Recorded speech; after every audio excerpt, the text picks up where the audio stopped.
Hey all, my name is Elin Reigstad, and this week's readings of Rohan Kalan's Hip Hop Imaginaries, A Genealogy of the Present, and Stephanie Nohelani Teaves' Bloodline is All I Need, Defiant Indigeneity, and Hawaiian Hip Hop offered profound insights into how Hawaiian hip hop artists construct the identity and resistance against colonial legacies.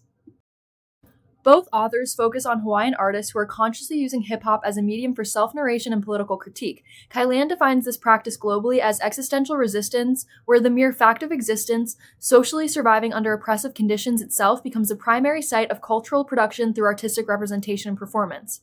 Teaves shows how this resistance manifests locally through defiant indigeneity. Both argue that hip-hop, specifically Hawaiian hip-hop, acts as a mele ku'e, or song of resistance designed to counter dominant historical narratives and social erasure.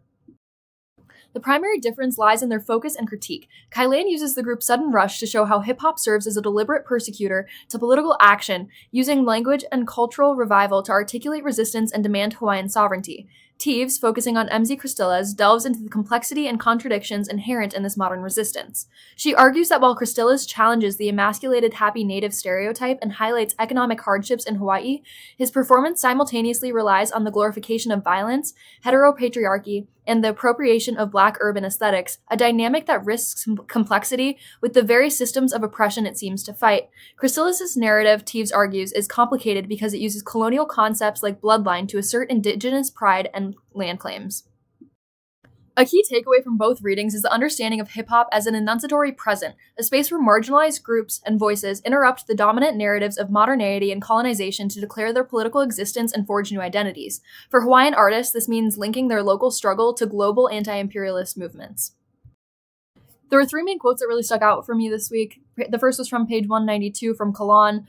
Here, the fact of existence, socially surviving under oppressive conditions itself, becomes the primary site of cultural production through artistic representation and performance. This quote really resonated with me deeply because it defines the core political function of hip-hop, simply continuing to exist and voice that reality under systematic exclusion becomes the ultimate artistic and political act of resistance.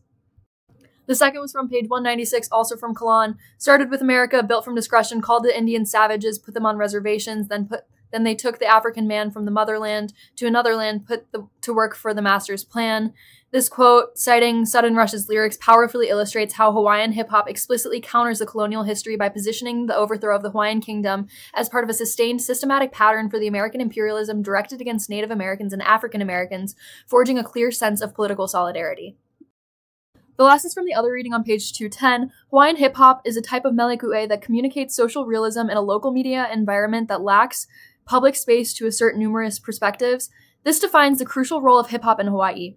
In a consumer culture that prioritizes tourism and manufactured narratives, hip-hop is a necessary means for articulating the often ignored economic and social realities of Native Hawaiians. Thank you.